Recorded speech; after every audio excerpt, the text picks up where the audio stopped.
Hello नमस्कार आदाब में भी दोस्तों 10 मिनट में पिज्जा डिलीवरी हो रहा है, लेकिन 21 लोगों की जान बचाने के लिए फायर ब्रिगेड को 1 घंटा लग जाता है। एक तरफ देश का रुपया एशिया में सबसे तेजी से पाताल की तरफ बढ़ रहा है, दौड़ रहा है, तो दूसरी तरफ नीट के पेपर लीक से परेशान हमारी बेटियां सुसाइड नोट लिख रही हैं। कहीं पवित्र नदियों में टूरिज्म के नाम पर कचरा बहाया जा रहा है, तो कहीं आम रस के नाम पर सड़े हुए कीड़े पिलाए जा रहे हैं। और इन सब के बीच हमारे कुछ नेताजी कैमरे पर नफरत का ज्ञान बांटते बांटते खुद एक्सपोज हो रहे हैं। क्या हमारा सिस्टम पूरी तरह क्रैश हो चुका है? आज खोलेंगे इन सब की पोल।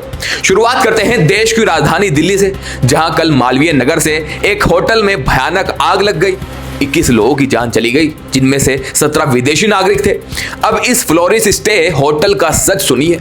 इसे लाइसेंस मिला था सिर्फ 6 कमरे चलाने का, लेकिन मालिक भाई साहब अंदर 25 कमरे चला रहे थे। ना कोई फायर एग्जिट, ना कोई सेफ्टी इक्विपमेंट।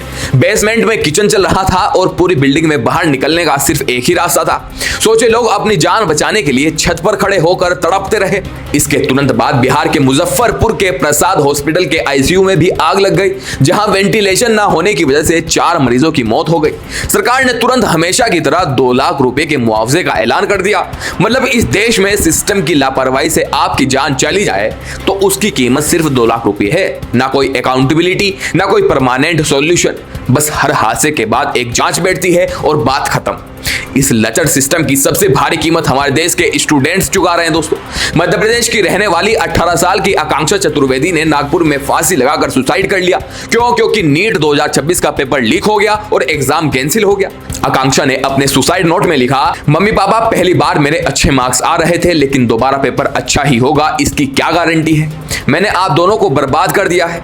एक 18 साल की बच्ची को ऐसा क्यों सोचना पड़ा? क्योंकि उसके पेरेंट्स ने लोन लेकर उसे कोचिंग कराई थी। गलती सिस्टम की, पेपर लीक करे माफिया, लाठियां खाए प्रदर्शन करने वाले स्टूडेंट्स और जान जाए इन मासूमों की। लेकिन हमारे नेताओं की कुर्सी को खरोच तक नहीं आती। क्या यही है हमारा एजुकेशन सिस्टम? तभी तो पिछले 5 महीने में भारतीय रुपया एशिया में सबसे तेजी से गिरा है। पूरे 6% से ज्यादा की गिरावट है दोस्तों। मजेदार बात यह है कि इसी दौरान पाकिस्तान का रुपया 0.5% और चीन का युआन 3% मजबूत हुआ है। डॉलर के मुकाबले हम 96 रुपये पार कर चुके हैं। चलो देश का रुपया तो गिर रहा है, राज्यों की हालत देख लो। केरल सरकार पर 5 लाख करोड़ से ज्यादा का कर्ज है। उनकी हालत यह है कि सैलरी और पेंशन देने में ही 77% रेवेन्यू खत्म हो जाता है। और अगर आपको लगता है कि ये सब सिर्फ कागजों पर है, तो जरा हरियाणा के बहादुरगढ़ की ये गली देख लीजिए। यहाँ कांग्रेस के सांसद है, इंडिपेंडेंट विधायक है और बीजेपी की सरकार है। तीनों का ऐसा ट्रिपल इंजन कॉम्बिनेशन बैठा है कि गली में कीचड़ और कचरे का ऐसा समंदर है कि इंसान तो क्या, जानवर भी रहने से मना करते हैं। यहाँ विकास डिजिटल हो चुका है, लेकिन जमीन पर सिर्फ कचरा है। उत्तराखंड के माना गांव का एक वीडियो वायरल हो रहा है, जहां तथाकथित भक्त लोग सरस्वती नदी के पवित्र झरने में प्लास्टिक की थैलियों में लिपटी पूजा सामग्री और कचरा फेंक रहे हैं दोस्तों। भाई ये कैसी आस्था है जो नदियों को ही गंदा कर दे? हिमालय का पूरा इकोसिस्टम इस अनरेगुलेटेड टूरिज्म की वजह से तबाह हो रहा है, और जो कचरा हम फैला रहे हैं वही घूम कर हमारे पेट में आ रहा है दोस्तों।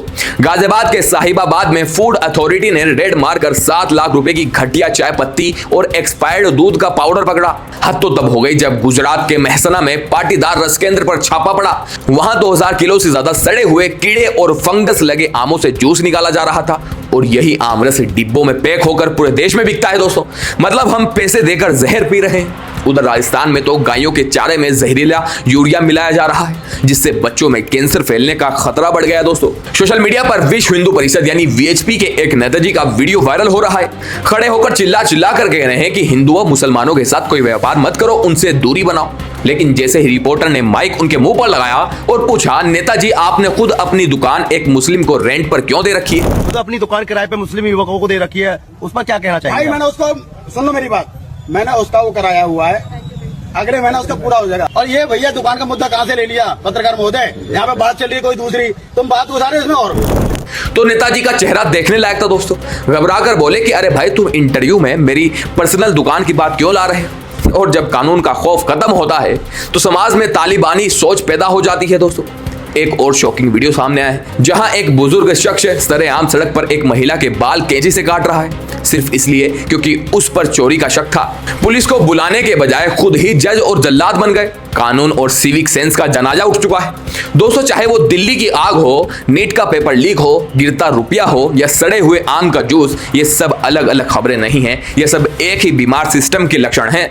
जब तक हम जाति, धर्म और नफरत के मुद्दों में उलझे रहेंगे तब तक नेता अपनी दुकानें चमकाते रहेंगे और आम जनता ऐसे ही पिसती रहेगी। अब आप लोग मुझे कमेंट्स करके बताइए कि इस पूरे सिस्टम को सुधारने के लिए सबसे पहला कदम क्या होना चाहिए।